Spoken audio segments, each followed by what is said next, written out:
Handa na ba kayo para dito kay Senator Peter Cayetano? Thank you for accommodating us. Thank you, and I hope I'm ready for you. You ask the toughest questions. No, I don't. Come on, I'm very nice. So, it's been a while. Bakit hindi ka masyado nagpapa-interview? Soul searching, kasi 2022, syempre kadibati ko yung naging Pangulo 6 years before that. Then, malapit ako kay President Duterte pero hindi naman ako ganun kalapit kay Vice President Sara. So when I won in 2022, searching din ako anong role ko dito, bakit nasa Senate pa rin, baka time to listen more than to speak. Not knowing that I'll find myself as minority leader 3 years later and yet another national scandal but in a scale we've never seen before. You're so right. Oo, matagal na rin tayo dito. Ngayon talaga lang natin nakikita yung ganito kalaki yung bulusok ng pagsabog ng bulkan. Well, siguro kasi 'di ba, Korina, yung let's say whether you say BIR or customs or even DPWH, it's massive pero kanya-kanya and different. Pero yung modus na parang may mastermind and then so many people involved. Tapos ghost pa. Oo. Parang nowadays, na may cellphone, may internet, may local media, parang paano nangyari to, di ba? Right, right. And it's been happening for so long. Under the noses of the best journalists. Hindi ba? Well, the best politicians. Yes. I would dare say the best COA in history given the budget, the money, and yung ni-reveal nila the last 10 years. But it also, apparently so it's like a COVID-19. It infected too many people. Too many, and we didn't know where it was coming from. Kasi there was a time to be a contractor was a badge of honor. And all contractors are wealthy. I mean, most of them are. So who is to presume irregularity? Especially when you say AAA, di ba? Oo. So pag sinabi mong AAA and then usually pag AAA meron silang private, may government, parang bang hindi mo i-risk yung license mo o yung pagkilala para pumasok sa ganito. And then, nagising na lang tayo isang araw na it's so massive and high government officials. And can you imagine on October 25, 3 months na since President Marcos said this in his SONA, but magti 3 months na, wala pa tayong listahan kung ano yung ghost. Di ba na kung gaano ka-massive yung mga problema? Kasi 3 trillion pesos in 3 years. Tapos pag dinamay mo pa yung before 2022, before 2016, ang haba pa nun. But yun na lang 2025 at 2024. Bakit wala pa tayong listahan ng ghost, di ba? Okay, bakit nga ba? I don't know. Because that's also one of my questions. Do you think may mangyayari dito which goes to, bakit ang tagal? Di ba, in any problem, you start by acknowledging that there's a problem. Di ba? Kung addiction yan, if you don't say you're an addict, then there's no change. O, as soon as you acknowledge that, the next step is, saan tayo magsa-start? So sa akin kasi, with the amount of money we're talking about, which is definitely tens, maybe hundreds of billions, hindi naman siguro trillion, kasi hindi naman yung trillion yung ghost, di ba? And even if you say 300 to 350 billion flood control a year for 3 years, hindi naman lahat yon ghost. So we're talking about hundreds of billions of pesos. So kung ikaw ang mastermind nun, at hindi lang naman siguro isa mastermind, and then maraming nasa first layer, guguluhin mo talaga. Guguluhin mo talaga. So from the smallest corruption to the biggest, gusto mong rambulin yon para nga hindi mapunta sa'yo. And then magturuan na. And of course, there are temptations, di ba? I mean, you'd rather catch a congressman than a district engineer. And you'd rather catch a senator rather than a congressman. Of course, kung makahuli ka ng secretary or higher, why not? But the question is, yun ba yung mastermind? Di ba? Or yun ba yung pinapain? And how guilty is that person? No? So corruption is corruption, Korina. I mean, hindi ko inano yun, whether 1 peso or 1 billion. But di ba parang sa hive of bees pag yung queen bee, hindi mo hinanap, manganganak lang yon. Walang tigil yon. Well, aside from the fact na yan ang pinakamadaling, that's the low-hanging fruit. Yes. Na unahin na natin ang mga ghost projects. Low-hanging, pero yun din ang pinaka-substantial. Why? So just like we saw in Bulacan, di ba? From the ARD na dating DE, the DE, the assistant DE, wala na silang choice after 1 or 2 hearings kung hindi kumanta. Kasi hindi lang ma-explain yung ghost eh. Paano mo nabayaran na tapos na? And hindi mo kayang ikaw lang yon, di ba? So, if they're saying in the rest of the country, then they're going around, meron to. Imagine if in a few days, in a month, in 2 weeks, they can come up with eto ghost. So if you say it's 4 provinces in the country, and then that province you can isolate at makita natin, is the mastermind in that province the same as the mastermind in Bulacan? Di makikita na natin kasi in any crime, kailangan mo ng working theory.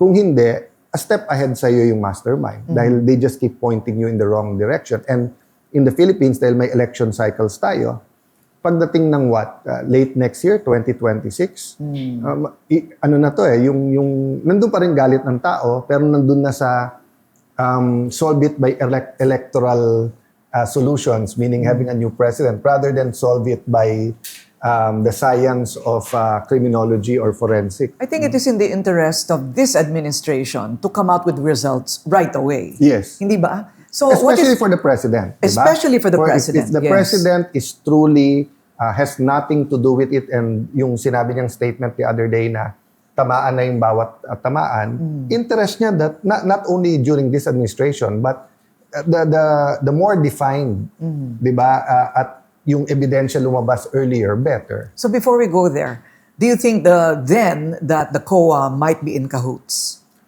Sa lower, definitely Sa lower. naman. I mean, kasi paano naman, kahit sabihin mong paper, tama yung sinabi ni Senator Sherwin, di ba, na kahit papel lang yung tinignan mo, kung makikita mo na 20 days, 15 days, 30 days, tapos na, di ba?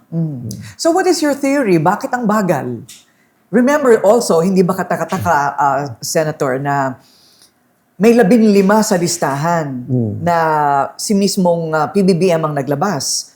Bakit 1, 2, 3 lang ang parang napupuruhan? Kumusta naman yung number 1? Kumusta naman yung number 2? I'll start with the first. Whoever is the mastermind or yung grupo na yun are so powerful and have so much money that they started investing na guluhin to even before sila mahuli. Diba? And part of guluhin to, isama lahat ng pwedeng isama, operan din at bigyan din. So, that's why everyone's scared kasi picture lang, parang guilty ka na. Diba? Yung na-interview mo lang, baka sabihin kasama ka pa. Diba? And we're getting that as a dose of our own medicine dito sa So you think all of that is a part of an orchestration? Ginagamit na lang later on, but it's part of our culture kasi, diba? Na we all love everyone and then suddenly, siya ang masungit, then barkada mo rin yon. So may nagagamit yung culture natin. But the second point, I think, is that it's just so massive. And when I say massive, one, it's systemic in the DPWH until the level. But then, kumbaga, kung tinotolerate dati na marami dyan, ayos yung kontrata, etc. Yung how did it get, di ba parang kay Napoles She wasn't the first nor the last na nangungumisyon sa kontrata. But she was probably the first to offer 30, then 40, then naging ghost na, 'di ba? So pag dinamay-damay mo na sa DPWH, 'di ba, yung may pinakiusap na contractor, may hiniram na lisensya, may 5%, then naging ghost. So it's just so massive na pag sinabay-sabay mo, 'di ba? How do you uproot all of that na nandun yung magagandang plants, 'di ba? Sabi nga sa Bible, you can't just uproot a weed kung tumutubo na kasi pati yung good plants ma-uproot mo. Pero diba? may solution. Sabi mo nga, and I agree, just start with number 1. The number 1 ghost project, the number 2 ghost project. Yun nga ang amazement ko na ba. Kasi even the ICI, di ba? Kung ako, I would have either passed a law, made it stronger. I would have made sure it's public. And I would have made sure 2 or 3 religious leaders are there. So it's not that wala silang politika, but business and business and government are really yan ang magka-partner . So religious yan, alam naman natin sa Pilipinas may kanya-kanya ring gusto, but more or less may mga foundations yan, and we have like 3 or 4 big groups from Catholic to Iglesia to Muslim to born again and others that can be there. So there are things that could have been done, but that's why nga naisip ko, Korina, baka sakaling everyone is in a sacrificial mode, baka gusto natin, resign na lang all from the president to congressman. doon lang ako natawa doon sa mga reaction. I expected reactions from the left to right, from wow, ang ganda to ang sama ng propose. But I didn't expect yung what? Resign kayo para hindi kayo makasuhan? What? Pakakawalan na lang para hindi kayo so, sandali lang, baliktad. Pag nag-resign ka, wala ka na sa poder. Mas madali ka ng kasuhan. Right. But that's for me an example of the fake news and yung pag sinabi ng isang legal luminary, sinusunod na nung iba without thinking or without saying na sandali lang, yung legal luminary na yun or yung political consultant na yun, partisan pala. Oo. Di ba? Oh. Para sa akin, well, ang tama sa akin nun is, maganda. Maganda. If I could flick my finger and undo everything, yung feasibility lang, yung feasibility lang, do we have enough time? Do you have the budget? Who's gonna run? What will happen to the term? We don't have a choice because it's in the Constitution. Doon din ako nagtaka sa ibang legal luminary na sabi na unconstitutional. Hindi, sa Constitution, when the President and Vice President resign, the Congress has to meet right away. And then they're given 7 days to pass a law. Then they have to call an election not earlier than 45 days, not later than 60 days. Pwede na nila isama sa law na yan, na hindi lang President at Vice, Senator na lang at Congressman. Kaya ko naisip yun, Korina, kasi I think this will drag beyond 2028. Because nga, as of now, walang kandidato ang Marcoses. But the Pinks think that, I'll use the names, DDS, Piglawan, etc., without any offense to the Right. Ganun naman talaga yung totoong salita ng tao. I mean, if this was the US, I'll say Democrats, Republicans, but since sa atin very loose yung coalition. No? So the Marcos supporters, so far walang kandidato. But they did try for a to change the Constitution, di ba, yung People's Initiative, okay? The Pinks think that nakabalik sila, it's our turn. If you take out Sara, kami na yan. Okay. Of course, the DDS group is, kinuha nyo na nga si Duterte. Dinala nyo na doon, kakasuhan nyo pa Sara, pambato namin si Sara. So if Sara wins in 2028, what will you think will be the reaction of the Marcos and Pink group? Okay. Kung manalo naman yung Pink, tingin mo, titigil din basta-basta, etc. Ganyan. So I was just thinking, kung bawal tumakbo most of the people now, at least in one election cycle, di ba? And then you have a new batch, I'm not saying it will 100% work. Pero malay mo. And if it doesn't, then when you come back after one cycle, hindi ikaw yung problema. Right. It's Diba? I think it's brave of you to have mentioned that. Well, you are identified with Duterte, right? So for I you ran to as an independent last time, but among the groups, I'm identified more with them. because of the minority bloc. And so thereby, it was brave of you to say that because that discounts, that really derails also the movement for Sara. Totoo naman na malabong mangyari yan. But it will take everyone eh. So sabi nga ng Malacanang, through their spokesperson, si Ate Claire, no, sabi niya, mauna ka. Sasagutin ko siya ngayon. Mauna ako, basta't lahat kami. Iba yung ikaw lang, iba yung mauna ka.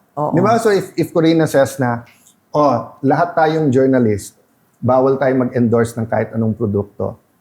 If they say, mauna ka, Korina, or if they say everyone does it, sige. Di ba? But not all networks pay their journalists the same. Right. So iba yung, but eto, halos pareho kami ng sitwasyon. Siyempre, kawawa lang yung neophytes ng Congress at ng Senate ngayon kasi parang wala pa kaming alam dyan, bawal na kami. No? But my point is, in this present universe natin ngayon, we have a problem. We do need national transformation, pero parang walang root going there. Right. I mean, if you're here long enough, para bang paulit-ulit paggrabe lang ng paggrabe, di ba? I mean, whether you talk about scandals nung first President Marcos, okay, President Cory, President FBR, I mean, the presidents handle it differently, but every administration have their own scandals. Eh. So parang vicious cycle ng palaki lang. So that's what I was thinking na, if we just continue this to 2028, baka mag-people power, baka mag-kudeta, baka may election, pero right after, ganun na naman. So parang, so I was thinking kung multiverse to, what if in another multiverse, who's ang nagbigay? The president says, I have 3 more years, but for the country, sige. Vice President Duterte says, sure win ako susunod, pero sige, pagbigyan ko. And in another multiverse, we just turn back time and start from the beginning, knowing what we know now. Yeah. Di ba? Well, with all the technology now, even ako, gumigising pa rin ako na paano nangyari lahat to. Paano nangyaring... Kaya nga multiverse eh. Yeah. Pupunta tayo dun sa part na babantayan na natin ngayon lahat ng mga flood control projects. Yeah. But ang problema, Korina, hindi lang flood control ang problema eh. Marami because of pa. BIR. I mean, you have friends, I have friends, Yes. diba? Okay. Customs. I wasn't gonna say customs, but then, nung kinonfiscate yung mga sasakyan ni Diskaya, ang sabi ng mga Diskaya, we got it from dealers. Ang sabi naman ng custom, hindi bayad ang tax. I haven't heard na iniimbestigahan yung dealers. So obviously, hindi lang smugglers, meron ng sistema doon, di ba? And then, banks. Though I'm still going back and forth kung ano stand ko doon. Pero sa isang banda, pera mo yun. So dapat ma-withdraw mo yun. Sa isang banda naman, oo nga naman, pag nag-withdraw ka ng 400 million a day, hindi ba Di ba 500,000 lang maamla ka na? No, ma-flag. Yes, Okay. ma-flag. But if it's a usual transaction, meaning may business ka, so if I have a restaurant na it makes 1 million a day or 600,000, ma-flag lang pero okay lang yon. So like in this case kasi kontratista sila eh. Oo. So that's so it's So flagged malaki. but it's not stopped because it's not a suspicious in the sense that it's explainable, 'di ba? Pero sabi nga nung iba ngayon, but if 30% lang ng kontrata is supplies, and usually supplies cheque, but ganyan, di ba? But tingin ko baliktad naman. Nag-overboard naman sa 500,000 lang a day. Kawawa na ngayon ang maraming mga negosyante na they need more cash a day.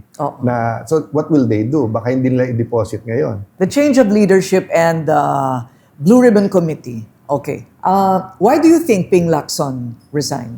I think many factors, di ba? Yung like us, we've been around eh. So may pananaw at way siya of how to run it.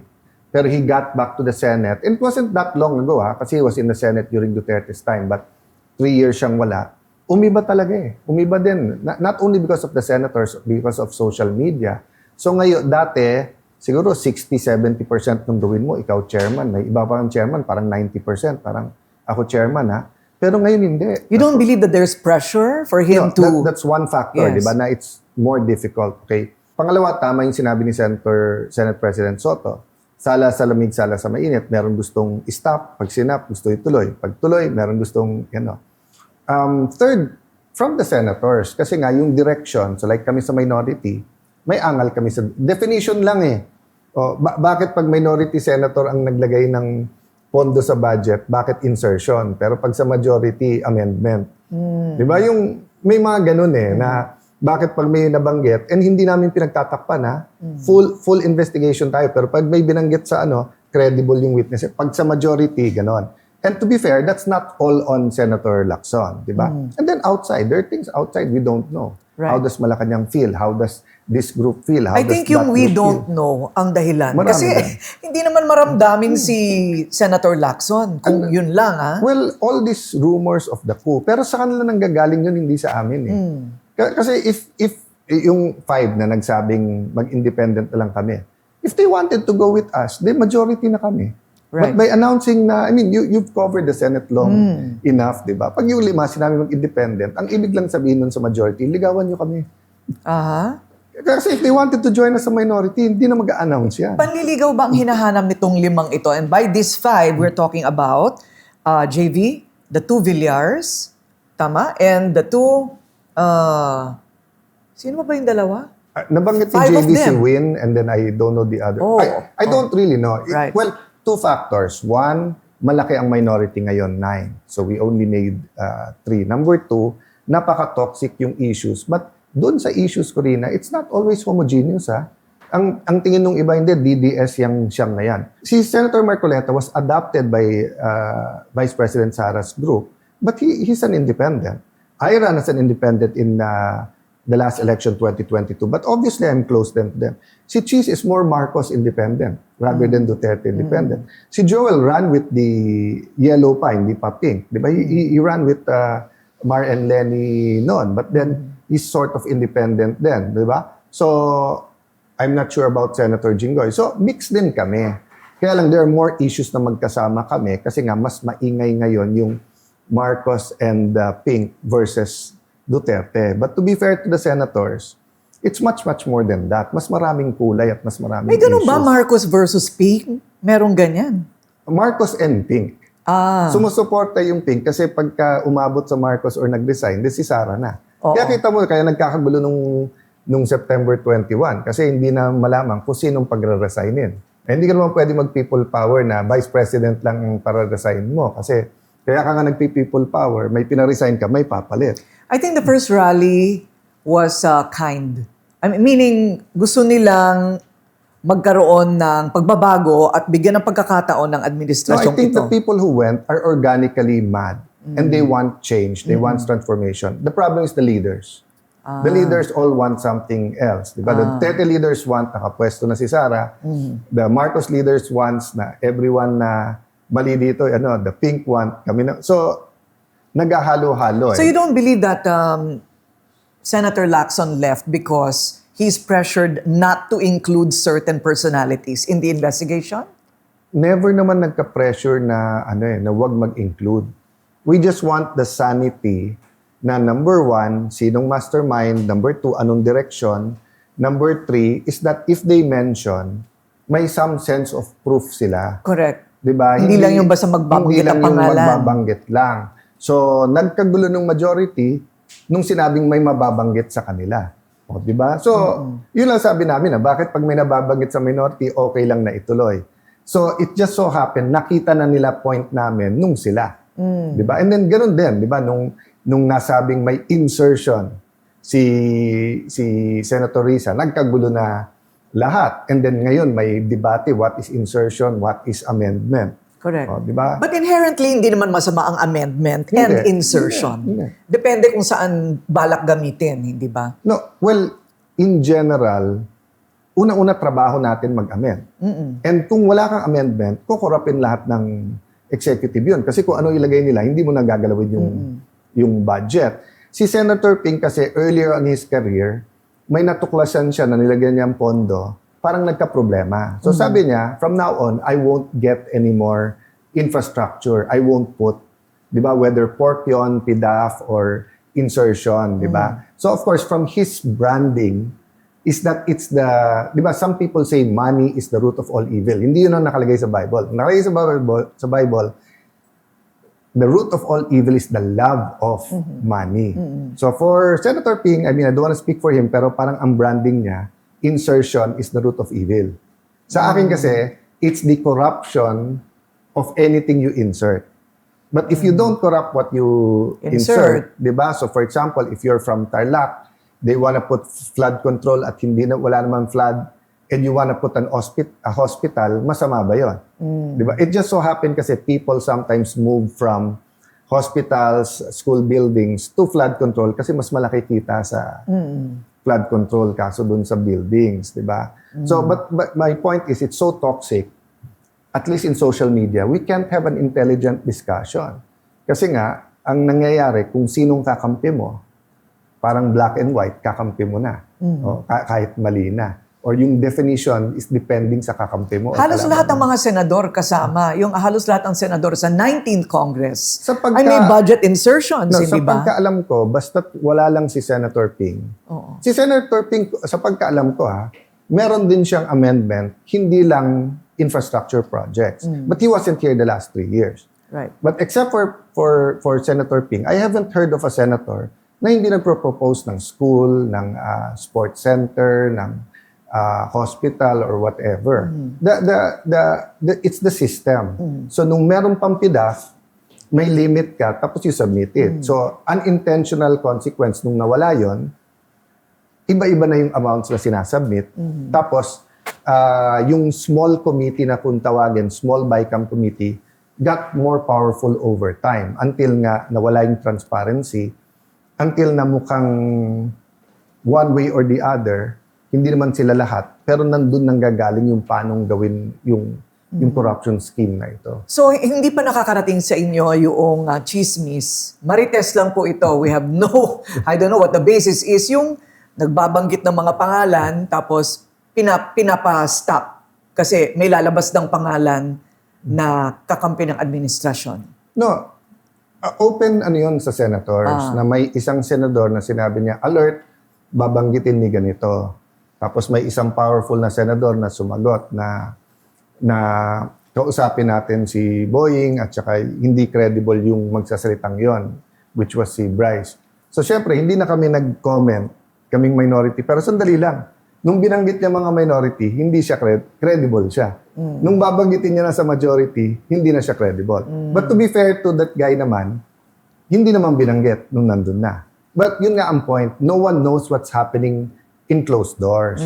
Because hindi rin klaro anong role ng ICI, anong role ng DOJ, anong role ng Ombudsman, and then bakit nag-uusap ang chairman ng Blue Ribbon at saka ang DOJ when it comes to the witnesses. So I'm not saying it's bad per se, but in this kind of atmosphere na may opposition, administrasyon at magulo, let me put it another way, Korina, di ba? If you are a congressman now na incumbent at may ghost sa lugar mo, lahat ng kalaban mong mayor, kalaban mo wants to highlight that. Ikaw, you wanna downplay it, di ba? So ang politika ngayon is as rampant as the cover-up. Kasi to be fair, to places na may free bidding, kung totoo na yung Discayas at 200 billion yung project, and kung totoong magaling sila pumasok sa bidding, di ba? And you name the credible names now, whether you name Vico, whether you name si Mayor Magalong, even in Taguig, may project ang Discayas eh. So does that mean that automatically, so like sa amin, walang ghost? Kahit silipin nyo, we've been searching. I was going to ask you that. Are you very, very confident that hindi ka tatamaan? Yes. Because we don't deal with contractors, wala kaming hiningi doon. Every 3 years, well, aside from yung 0%, 50%, 100%, so the 0, 50, 100%, let me explain. Sometimes I think that everyone's watching us all the time. Sometime when I was a new senator, someone told me, ang pangit ng pagkagawa ng isang covered court na pinagawa ko somewhere in Central Luzon. So after that, pinakukunan ko na ng picture na 0%, 50%, and 100% para sure man lang. So I don't check periodically, but throughout my career, yun ang sinasabi ko sa Taguig. Para pare-pareho tayo, walang turuan, walang sabit. After the bidding, take a picture na 0%, 25, 50, 100%. Do you think that local government officials should, by law, should be in on that? Or is that another layer of corruption? For accountability. Everyone should have double, triple systems. Kasi, like, di ba sinasabi nga ni Secretary Vince na bakit tinanggal yung acceptance? Ang alam ko, hindi tinanggal yung acceptance. Dati kasi, kahit hindi ito turn over sa LGU, pinapapirmahan. And then, the background is, nagagalit yung DPWH kasi minsan daw may humingi. Whether kapitan yan, or mayor, or whoever. Okay. But for example, you do a project and it's for the municipality or city, they still have to accept it. And that signature means something. Well, it should mean something. Yes, it kasi should. But yun nga problema. So for example, no, if it's not a project for the city, so let's say, tapos papirmahin mo. It doesn't matter sa city pagka na-delay yung pirma o hindi. Kasi DPWH ang magsasuffer. But let's say it's a school na gagamitin ng city. Pag hindi nila pinirmahan right away, hindi pa magagamit ng estudyante. But yun naman ang problema. Kung hindi 100% ang magandang pagkagawa, minsan may dilema yung mayor. Pipirmahan ko ba ito? Pag hindi, madidelay yung paggamit. Ako pa may pag pinirmahan ko naman. So should they? Yeah, we should fix those systems talaga. I think that should be in law, no? Kasi ngayon, I find it bizarre na hindi alam ng governor or mayor na may malaking-malaking hukay doon ng 8 taon, hindi pa nagagawa. So, meaning, they should also be an oversight. No. It's in the local government code that hindi pwedeng gumawa ng national na walang consultation.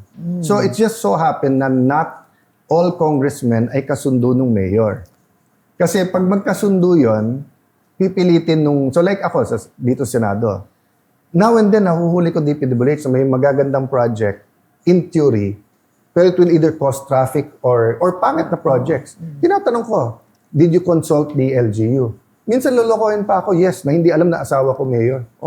Tapos titignan namin, it's one letter, and it's not even a consultation saying there's a major highway dadaan sa inyo. So to your question, should they know? Should they? Yes.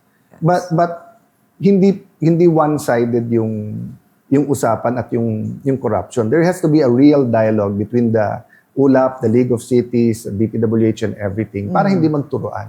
Oo, kasi ngayon hugas kamay lahat ng LGU, no? But the issue kasi hindi sa kanila talaga yan. Yes. Issue national di ba? But having said that, for example, sa flooding, di ba? Ang building permits ay sa LGU, di ba?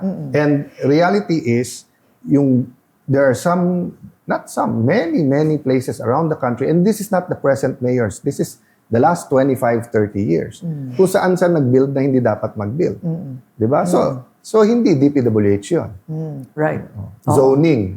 Diba? That's another investigation. That's another investigation. But I'm saying it's not hitting the nail on the head na yung problema ng corruption ngayon. But the problem of flooding is a whole of nation, is all communities have to pitch in. It's not only DPWH. Before the flood control scandal in Bulacan, binabaha na ang Bulacan. I'll give you another example. Reclamations. Nothing against them. I'm not anti-reclamation, pero wag niyo naman sabihin all those reclamations in Manila Bay and the others are not contributing to the flood. Di ba? It is. Di ba? Pero syempre, it's easier to quiet, doon na lang kayo. Yung online gaming, di ba? That's contributing to our erosion of our values. Pero no one's discussing it now kasi ang pinag-uusapan ngayon, yung flood control. Correct. Ang daming problema, no? Okay, sino ang dapat pumalit kay Ping Lacson? Head of Blue Ribbon Committee.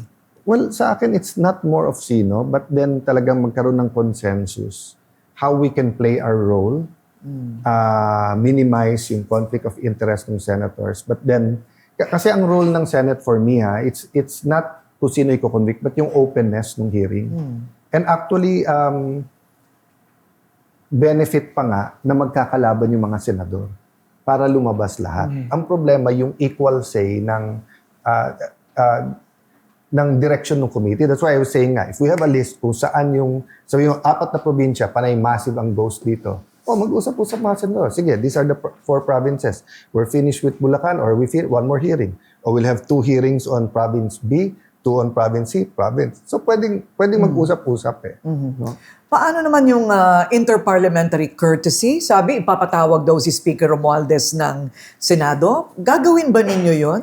At pwede rin magpatawag ang Congress ng Senador? That's one problem nga na hindi naman nagko-caucus at nag-uusap doon. It's a decision of Senator Lacson. So nung una, sabi niya, walang papatawag, even Zaldy. Yun ang sinasabi ni Senator Marcoleta, bakit kami napatawag? Kaya nag-uusap ng minority, sabi nga ng isang senador, bakit kapag kayong sa witness protection, pwedeng i-bend yung law? Law na yon. Pero bakit pagka interparliamentary, hindi pwede? Having said that, we're only talking about an invitation. The reality is we won't subpoena them because by interparliamentary. But Korina, I was speaker, and may question sila sa SEA Games. I voluntarily came to the Senate. Punta ako Senate. Sinagot ko yung mga tanong. I didn't think it was, sabi kasi nung iba, parang I forgot the right word, parang bang mada-downgrade, parang papaya yung position mo. So ikaw baliktad. Kung chinichismis minamarites yung position mo na may corruption, may ganito, bumababa yung position you hold. But you go there, sabi ko, samahan niyo ako mga congressmen. Tapos they treated us Does it happen in the US? That they call on each other? Sa US kasi pag medyo maganda na ebidensya, resign na Tapos yung mismong caucus mo, meaning yung kapartido mo, ang magpe-pressure sa'yo mag-resign. Diba? So, hindi na umaabot doon. So, palagay mo, Senator, aabot sa ganyan? Yung magtatawagan kayo? Well, umaabot na sa may mga ni-name, di ba? But ang problema nga, katulad nung kay Bryce, pabago-bago din siya. Kasi, but sabi ko nga, masosolve yun Masosolve yun pag nakita mo na kung sino yung mastermind at pagka lahat ng ghost na ipila na. Di ba? So actually, if we stop there, walang problema. But yun nga, the lawyer of Bryce was saying, meron pa kasing name. Pero sabi ni Bryce, hindi totoo. My problem with that is not really the senators. It's the trust. Trust in Malacanang, trust in DPWH, trust in Congress, trust in the Senate. Wala nang trust So how can you govern pag walang trust? So it will always be suspect because of conflicts. Well, more now. Yes, diba? Kasi more now than ever. For example, sa Napoles, that wasn't everyone. And kay Napoles, yung PDAF mo, sinubmit mo So you can follow it. So if it's Allan A, Allan B, Allan C, Allan D, o Allan A, 80 million, o may nilagay ka ba sa soft? O pag meron, nilagay mo ba kay Napoles? Madaling sundan. Eh ngayon, you have a 6 trillion peso budget, and ang insertion, if you call it insertion, amendment, if you call it amendment, in the budget is almost 1 trillion pesos. I'll do a fast talk. So, what do you think about the transparency of the investigations of the ICI? Should it be public or private? It should be public, but we should sit down how to strengthen the ICI. And I think religious leaders should be included. And I think there should be a law para tunay na independent sila. They're called independent now, but they're still a Malacanang creation as of now. Trial by publicity? No. It shouldn't be as, what I meant by naman na public, kasi for example, Korina, everyone invited there now, are they being asked the right questions? Remember, We don't know. we don't know. Yeah. So that's the problem. So between full transparency, meaning naka-live, and somewhere in between, or should we allow like sa courts, di ba? Hindi naka-live stream, pero nandun yung mga media. So you can draw, you can note down, di ba? But yung hindi natin alam kung anong tinatanong, kung anong direction, anong et cetera, di ba? So ako wala akong doubt sa ICI now, but very clear sa akin, it can be strengthened. Right. But it is a legal entity, right? It is a legal entity. It's a legal entity. But so far, it's independent because of its name. Oo. Pero hindi talaga natin alam. Theoretically, kung gusto silang isara ng presidente, pwede. Dahil hindi independent yon. Ayun. Nung inintriga si Mayor Magalong, umalis siya, nag-appoint ng bago. Dahil hindi independent yon. So there should be an accompanying law to strengthen ICI, independent of the incumbent. Yes. Tama naman din. Feeling ko, tama naman yun. Okay? Independent, diba? Kasi kahit anong yugyug mo, Oo. that's why sa US, they have the independent investigator or the independent, diba, in the law. Pati funding nun, sigurado. Tapos, walang, from the president to Congress, walang pwede mag-stop sa kanya. So, eto, nakita mo, spokesperson lang ng Malacanang, konting intriga. Oo. Apektado na, di ba? Oh, medyo. To me, hindi ko, theoretically, if independent sila, dapat hindi nagko-comment ang Malacanang about ICI. Hindi, may mga vlog nga ang spokesperson. Oo. Ibang-iba siya doon. Ibang-iba siya pag nasa likod ng pero podium. Pagka may blinag ka, sumunod sila. Hindi sabihin ng tao hindi independent. May blinag ka, hindi sila sumunod, tinitira yung ICI. Oo. See, remember the senior President Marcos, it was martial law. So, katulad nung napatay si Ninoy Aquino, no one believed that that's why they said independent. So, they got someone with high credibility, then they gave them a venue to investigate, di ba? So, that's what independent means. You get the people of the best. So for example lang, ako, believer ako kay Babe Singson. I do believe he had a lot of reforms na maganda. Pero ang testimony ng mga taga-DPWH, unli ngayon, meaning hanggang 100% ghost pwede. Kay Duterte, it was 15 to 25%. Pero kay Pinoy, may 10%. Siya ang secretary nung nun. So that's what I'm saying na like how far back are we going to investigate? Yes, and how independent is independent. But I do believe he should be there. I do believe in the integrity but that's also ni true. Babes. But yun kasi, so that's why, kung imbis na 3, 7 sila, at yung 3, 4 doon ay religious leaders or whoever na we all believe are independent. And was diba? never in government. And they don't have to be magkakampi. Mas gusto ko pang 3 o 7 sila sa council na hindi magkakampi para they guard each other. What about Boying Remulla? The appointment of the Ombudsman is almost always political. It's a political appointment. Kahit na legal ang kanyang no? So what do you think about Boying Remulla? So Boying is good wherever you put him. Diba? He's decisive, he's intelligent, he knows what he's doing. I've seen him work nung kay President Erap noon. Hindi ko na siya inabot nung chief of staff siya dito. Inabot ko na siya nung doon, and then he played a big role when I was speaker with the majority. Having said that, the question is independence. And siya lang makakasagot nun. So meaning, once he's there na, di ba parang sinabing inappoint ako ni Duterte na Chief Justice or Ombudsman or COA. On one hand, I owe him my appointment, so medyo papaboran ko ba yung mga siya at hindi. On the other hand, kaya nga 7 years ka, tapos impeachable officer, meaning hindi ka basta pwedeng tanggap. So, it really depends on his conscience now. If he says na, eto na ang last card ko, eto na huling hirit ko, legacy na to ng pangalan namin, justice is blind, I'll go against anyone. He's capable of putting things in order. He's capable of eto muna. Diba? Sa DOJ, I don't know if he just didn't do it or it's more of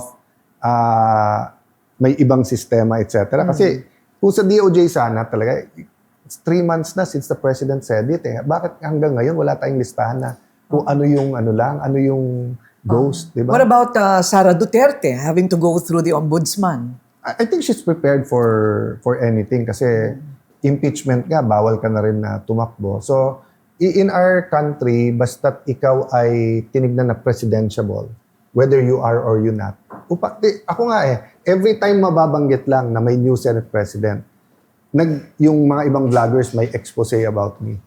Even if we're not actively campaigning for Senate President, even if hindi ko inambisyon yon. So, we just have to be ready for it, di ba? What would be the tipping point to a revolutionary government taking over? I'm more focused now on a turning point than tipping point. But yes, that's why I propose the resign all. I think a people power or a communist or fascist takeover, fascist meaning more right and more junta than hindi. Mostly sa Pilipinas naman pag may junta pinapasa. But there are some countries na pag may junta, di ba, hindi na nila binibigay sa so yung more fascist. So the fascist and communist threat can be there.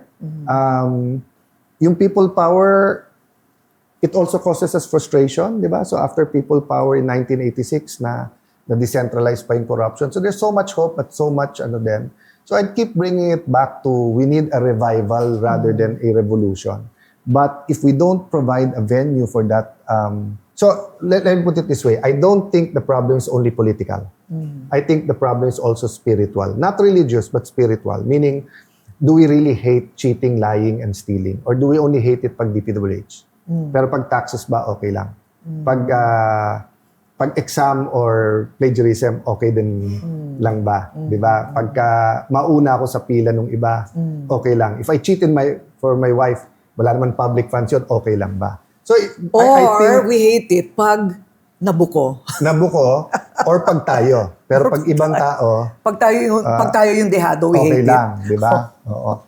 So, I think yung kanina, multiverse, di ba? There has to be an acceptable universe of getting na ikulong tong mga to, but to fix our system. Systemic yung corruption sa atin. It's part of the culture na talaga. Okay, my last question. Fearless forecast, may mga makukulong ba? Short term meron. Remember, last week or 2 weeks lang ago, lumabas yung anti-money laundering ni Napoles. So that's what? More than 10 years. So 10 years from now, assuming lang X number of congressmen, X number of senators, etc. No? So ang doubtful pa ngayon at kailangan bigyan ng linaw, mahuli yung mastermind. Maniwala ka pag nahuli yung mastermind at yan nakasuhan, yung nasa ilalim yan will fall. Sino yung mastermind? Abangan. Part 2 tayo. Kala ko, tuloy-tuloy ka na Kala ko, ilalabas mo na Ikaw parati kang may K Hindi ako parating may K Nagpepreno siya. You're not ready to say the name? No, we're all sure na hanggang kay Zaldy, how bigger and how dyan. But ako nilalagyan ko ng ESA. Tingin ko to masterminds. Masterminds. And I think this was an evolving scheme and scam. It didn't start with i-ghost natin. Okay. The greed got there. Okay. But it's a national scam. It's not yung the usual sa DPWH, may kita doon, ganon. It was how to consolidate it yun ang working theory ko. Okay. So, sa susunod, tuloy-tuloy na sana. We're working on it. Sa dulo. We're working on it. Thank you so much. Thank you and congratulations.